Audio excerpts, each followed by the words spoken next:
Bonjour Amélie de Montchalin. Bonjour. Merci d'être avec nous sur France Info. Bonjour Paul. Bonjour madame, bonjour à tous. Le budget 2026 a été adopté hier soir après un ultime 49.3 et le rejet de 2 ultimes motions de censure. Un budget qui ne satisfait pas grand monde, même dans votre propre camp, ça grince. On écoute Gabriel Attal à votre place il y a quelques jours. Vous avez dit, c'est la fin du quinquennat. Non, parce que ce budget ne prépare rien. Ce budget, vous l'avez dit ou pas? Le mérite, oui, je viens de dire que j'avais prononcé cette phrase, moi j'assume ce que je dis. Le principal mérite de ce budget, c'est d'avoir un budget. Maintenant, c'est vrai que ce budget ne prépare pas l'avenir, il prépare pas grand-chose. Amélie de Montchalin, est-ce un budget pour rien? Non, c'est un budget pour avoir de la stabilité. Et on a eu des débats très longs, parfois très frustrants pour beaucoup de participants politiques, parce que, effectivement, c'est pas un budget qui est celui qui aurait été fait si nous avions eu, si certains même avaient eu, d'autres que nous, une majorité absolue. C'est son seul mérite, la stabilité, comme le dit Gabriel Attal? Moi, je pense que, vous voyez, dans le monde qui est le nôtre, avec les pressions internationales, avec l'enjeu de la souveraineté européenne, avec cette année qu'on doit acter, qui est une année de transition politique.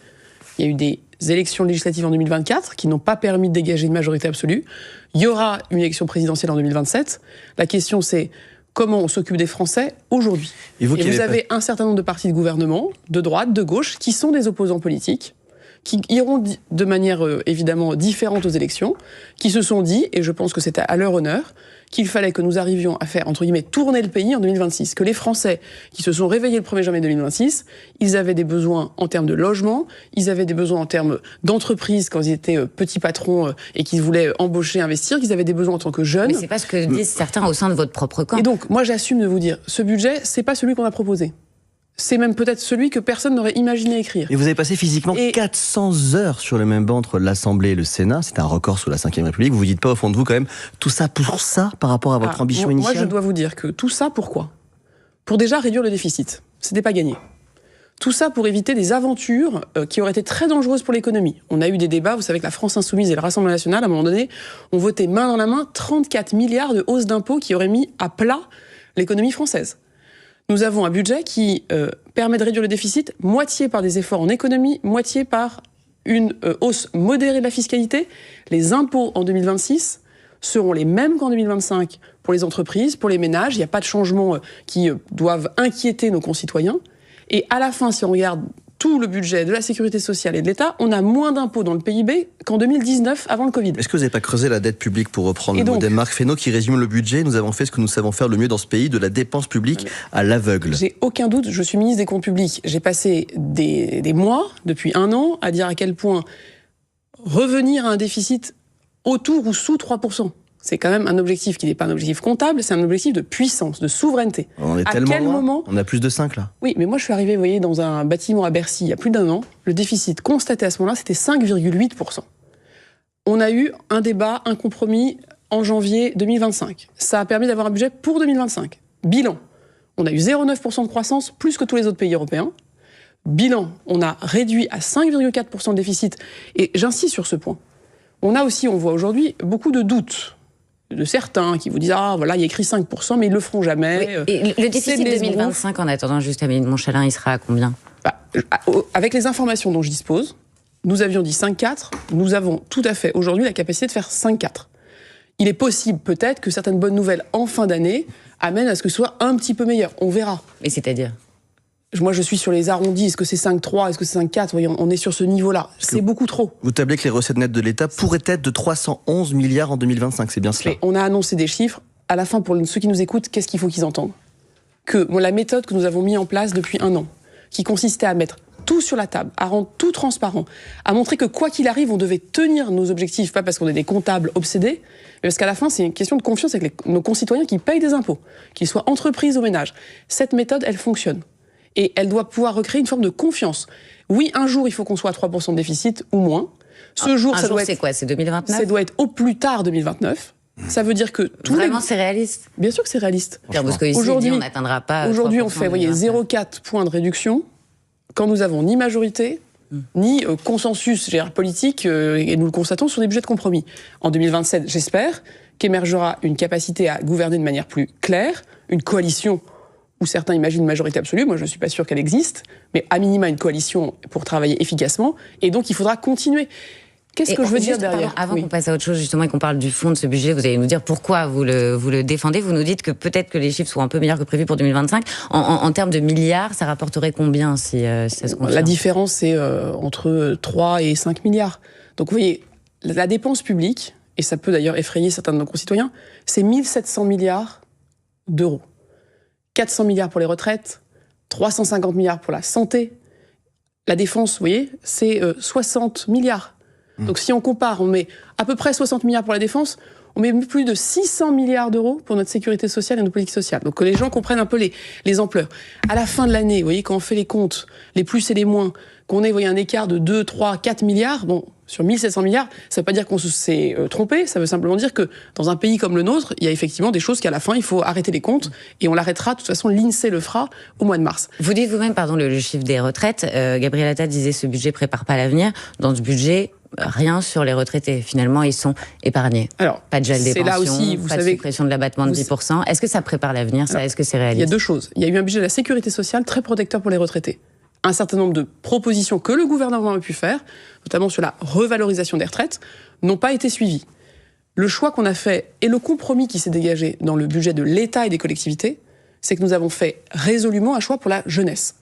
Considérant qu'on ne pouvait pas avoir dans notre pays, et c'est un débat beaucoup plus profond, vous voyez, une inéquité entre les générations. On ne peut pas dire à un moment donné, on ne protège que les retraités ou on fait tout payer par ceux qui travaillent. Ça ne peut pas marcher parce que dans ce cas-là, c'est la société qui se divise.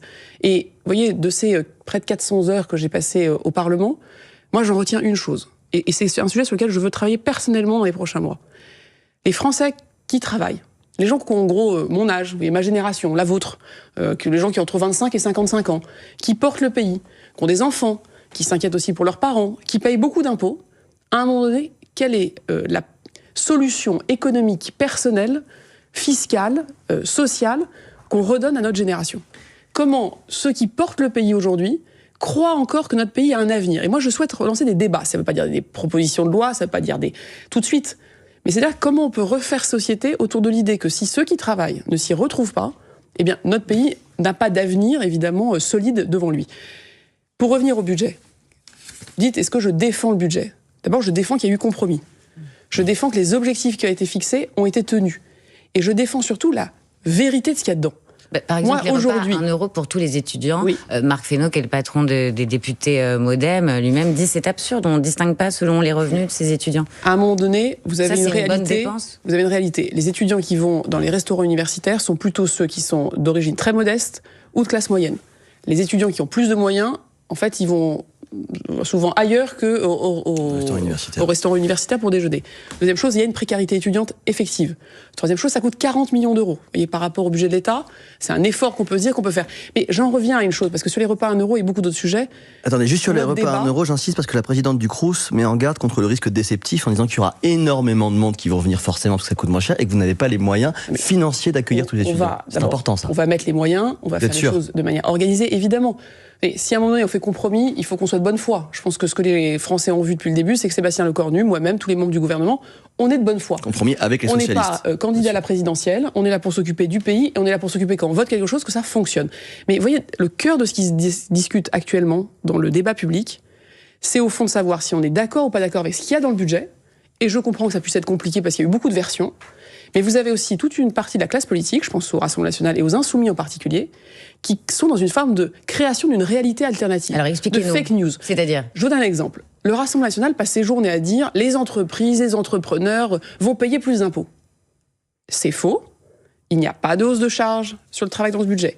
Il n'y a pas de hausse d'impôts pour les TPE, il n'y a pas de hausse d'impôts pour les PME, il n'y a pas de hausse d'impôts pour les artisans. Mais il y a une surtaxe sur les grandes entreprises. Et sur les grandes entreprises... Alors que vous aviez promis que cette surtaxe ne serait pas prolongée. Je suis venu, je pense, même ici vous dire, c'est pas le choix que je propose. Dans l'élément du compromis, la réalité sur les grandes entreprises, c'est qu'elles paieront en 2026 exactement le même impôt que ce qu'elles ont payé en 2025. Et il y a aussi une nouvelle taxe sur les biens somptuaires logés dans les holdings patrimoniales. Et ensuite, j'assume tout à fait que c'est vrai qu'on a créé 2 impôts. La taxe sur les petits colis chinois, parce qu'on voit bien que c'est à la fois très dangereux et pour les consommateurs et pour l'économie. Et effectivement, j'assume aussi de vous dire que nous avons remis au carré un certain nombre de dispositifs qui créent de la suroptimisation fiscale. Donc c'est taxer les yachts, les bijoux, les chevaux de course. Et qu'on considère que le patrimoine personnel, comme on dit les biens somptuaires du dirigeant d'entreprise, n'ont pas à bénéficier de la fiscalité qui est favorable à son entreprise. Que d'un côté, il y a ce qui est professionnel, qu'on doit soutenir parce qu'on veut de la croissance, on veut de l'investissement, et de l'autre, il y a ce qui est personnel. Mais vous dites quand même que le Rassemblement national et que LFI mentent. Moi, je dis qu'ils ont créé depuis 15 jours, mais déjà dans le débat, mais depuis 15 jours de manière très forte, une forme de fake news, de réalité alternative. En fait, à la fin, pour faire quoi ? Pour faire peur aux Français. Vous avez des insoumis qui disent voilà, vos employeurs ne pourront plus prendre en charge votre pass Navigo, votre forfait de transport en commun. Et ça, c'est pas vrai ? Fake news. Nous avons maintenu jusqu'en 2030 l'exonération qui permet à l'employeur de prendre jusqu'à 75% du coût du transport en commun. Autre exemple, ils font peur à tous les étudiants, les APL vont être supprimés pour tous les étudiants à compter, là, si on les écoute, du mois de mars. Fake news. Ce qu'on a mis dans le texte, c'est qu'effectivement, pour les étudiants étrangers, non européens, non boursiers, nous voulions faire évoluer les APL. Par exemple, les étudiants américains, canadiens, japonais. Nous, les Français, quand on va étudier dans ces pays, on n'a pas les APL, ça n'existe pas. Autre exemple de fake news. Vous avez des insoumis qui disent la prime de Noël va être supprimée. Fake news. Enfin, vous l'avez évoqué, vous y avez réfléchi quand même. D'accord, mais à un moment donné, il y a ce qui a été proposé, il y a eu les débats, et il y a ce qui est décidé et ce sur quoi le gouvernement s'engage. Pourquoi je vous parle de ça, vous voyez, avec un peu de conviction ? Parce que dans une démocratie, qu'on ait des désaccords, qu'on puisse dire qu'on est pour ou contre, c'est normal, c'est légitime, c'est sain. Maintenant, si dans une démocratie, dans le débat, vous avez des mensonges, et que cohabitent des faits et des mensonges, les citoyens ne s'y retrouvent pas, vous créez de l'anxiété, et en fait vous créez le carburant de ce que cherche le Rassemblement national et les Insoumis, c'est-à-dire la crise.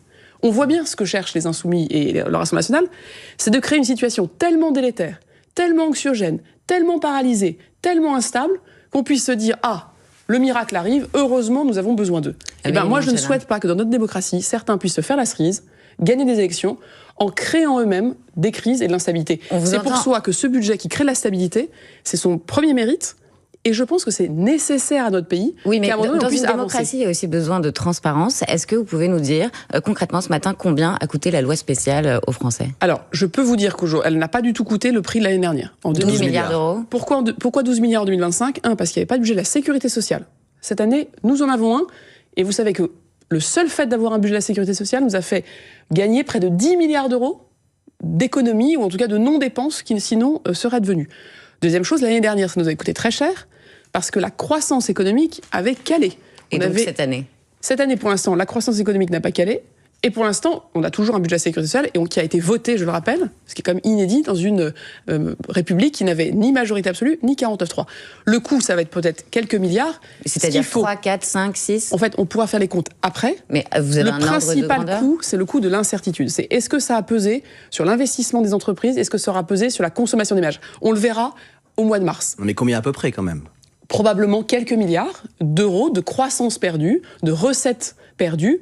En termes de gestion de l'État, aujourd'hui, on n'a pas de phénomène majeur comme on l'avait l'année dernière en 2025, parce que, et c'est pour ça d'ailleurs que vous savez qu'on a beaucoup insisté avec le Premier ministre sur le caractère vital d'avoir un budget de la sécurité sociale voté dans les temps, que ce soit pour les hôpitaux, les soignants, mais aussi pour les finances publiques, et que, heureusement, en 2026, nous avons, entre guillemets, réussi ça, ce qui pour moi est aussi une victoire de changement de culture politique.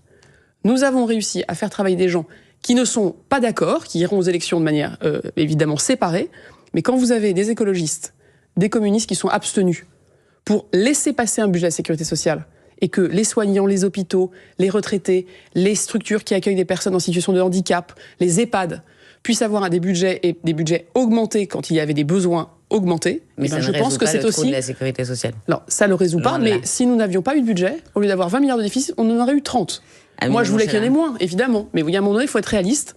Soit on avance, on trouve un compromis et on donne un budget au pays, soit on constate les désaccords, le blocage, et à la fin, on fait gagner les extrêmes qui n'attendent que ça, se faire la cerise sur un pays paralysé. J'aime bien cette expression, se faire la cerise. Oui, il faut bien imager ce qu'on dit. Voilà. Une suggestion des patrons qui fait polémique, et on va parler de vos alliés aussi, au sens si vous n'arrivez pas à vous mettre d'accord sur un budget, arriverez-vous à vous mettre d'accord sur un candidat ? Mais tout de suite, il est 8h48 et c'est l'info en 1 minute avec Maureen Sugnard.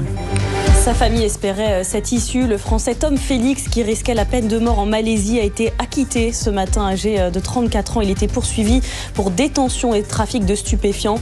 Il était emprisonné depuis plus de 2 ans dans le pays.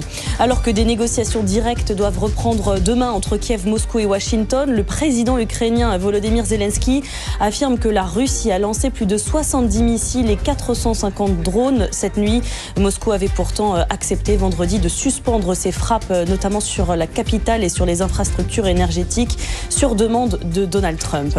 Le syndicat de police Unité SGPFO dénonce sur France Info des tentatives d'homicide. Plusieurs policiers ont été blessés hier lors de plusieurs refus d'obtempérer en Loire-Atlantique, en Seine-et-Marne et dans le Val d'Oise. Des automobilistes qui foncent sur les agents pour échapper à des contrôles. Et puis une dernière journée pour profiter des promotions. C'est la fin des soldes aujourd'hui. Sur France Info, l'Alliance du commerce affirme que le bilan est en léger recul, moins 1,8%. Le début des soldes a coïncidé avec des intempéries, de grosses chutes de neige, ce qui a ralenti les ventes.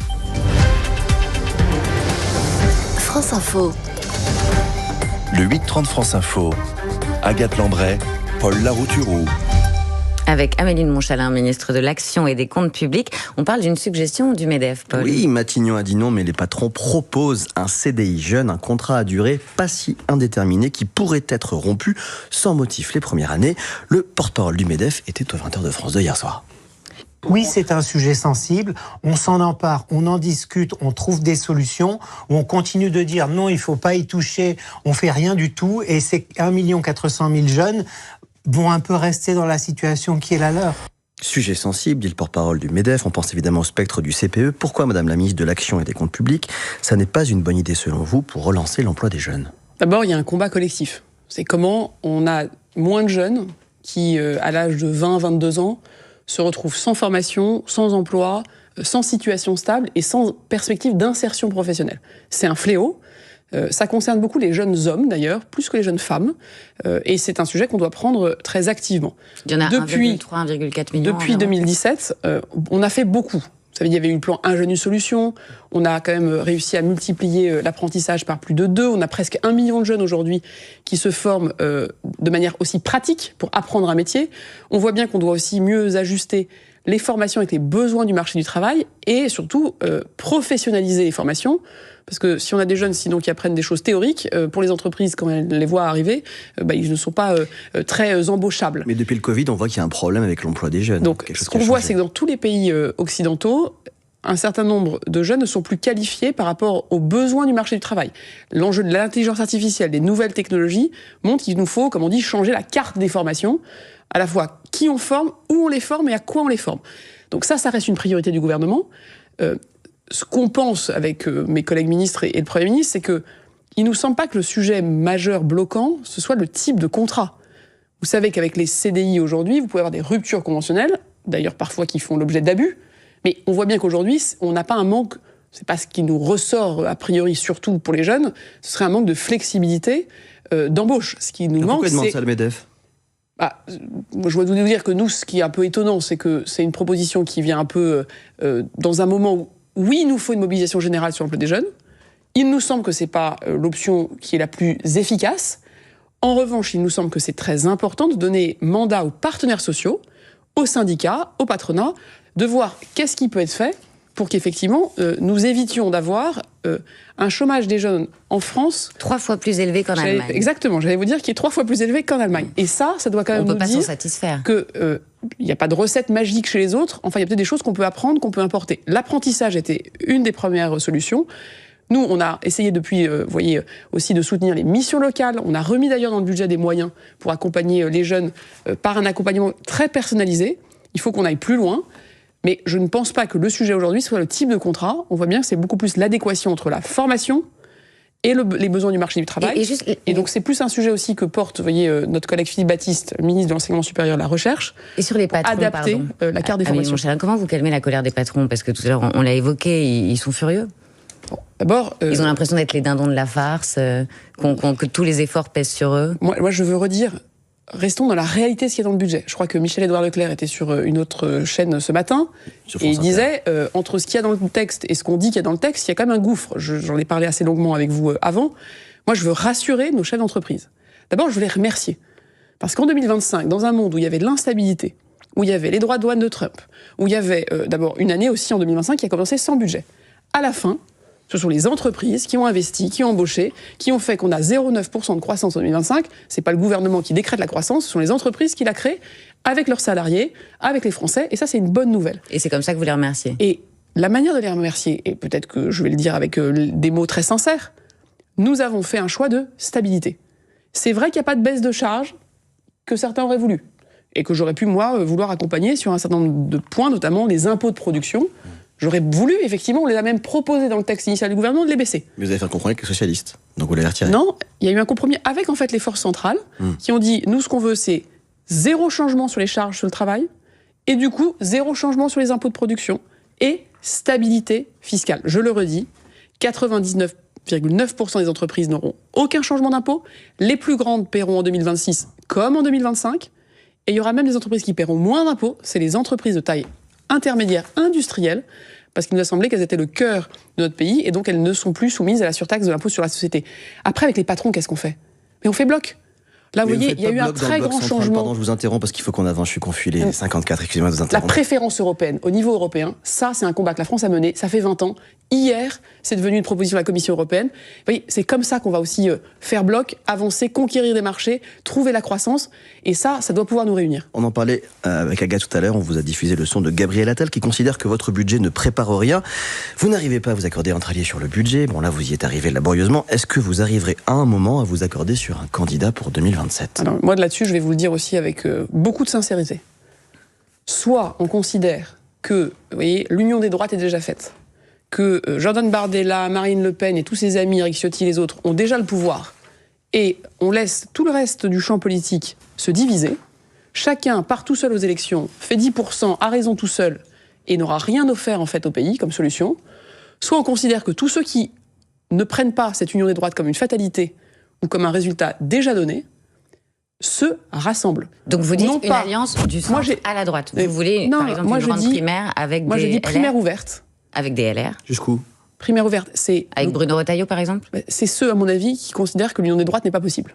Donc pas Sarah Knafo, par exemple. Donc ceux qui Donc considèrent pas Bruno que Retailleau. non mais ceux qui considèrent qu'on peut s'allier au Rassemblement national pour gouverner, c'est leur histoire, c'est leur affaire. C'est pas la mienne. C'est le cas de Bruno Retailleau. Je ne sais pas ce que dit Bruno Retailleau sur le sujet. Donc ça permet à chacun, non pas à moi de décider qui doit être dedans ou pas, c'est à chacun de se poser en conscience. Est-ce que l'objectif c'est de savoir gouverner un pays par effectivement une logique de rassemblement qui va devoir perdurer, puisqu'on voit bien qu'aucun des candidats naturellement n'aura, à mon avis, une majorité absolue. Ça veut dire que ce qu'on a fait sur le budget, savoir se mettre d'accord sur des essentiels, choisir peut-être 4 ou 5 grandes réformes qu'on veut faire, considérer que celles-là, on les fera à fond, ensemble, et que sur le reste, comme en Allemagne, les majorités se feront ou se déferont. Eh bien, pour faire ça, je pense que primaire ouverte, c'est une bonne idée. Deuxièmement, il va falloir qu'on se rassemble. Et troisièmement, je le dis avec des mots très crus, moi, les gens qui m'expliquent qu'ils ont raison tout seuls, qu'ils ont le programme miracle et qu'ils vont savoir tout faire avec 10% du corps électoral et 10% des députés, c'est sympathique à écouter, ça ne marche pas. Ok, on vous entend, Voilà. aucun candidat ne s'impose. Petit message adressé. Non, et moi, aussi j'entends à que vos Gérald collègues qui sont Darmanin déjà dit candidats. des choses assez similaires. J'entends que Gérard Larcher appelle à ouvrir les débats. Amélie Montchalin, pardon, Donc il faut on il faut a qu'on des avance. talents, mais mettons-nous d'accord. On vous entend. On a appris que Caroline Lang, la fille de Jack Lang, a entretenu des relations d'affaires avec le sulfureux Jeffrey Epstein. Donc, rien à voir avec les accusations de crimes sexuels. Une société offshore en commun entre la fille donc de Jack Lang et le milliardaire. Allez-vous saisir la justice pour enquêter sur d'éventuelles irrégularités? Trois choses à vous dire. Un, d'abord, une immense pensée pour les victimes de ce qui a été un trafic humain ignoble. Deux, il faut que la justice puisse faire son travail de manière sereine. Et donc, si la justice doit être saisie, elle le sera. C'est pas la ministre des Comptes publics qui saisit la justice.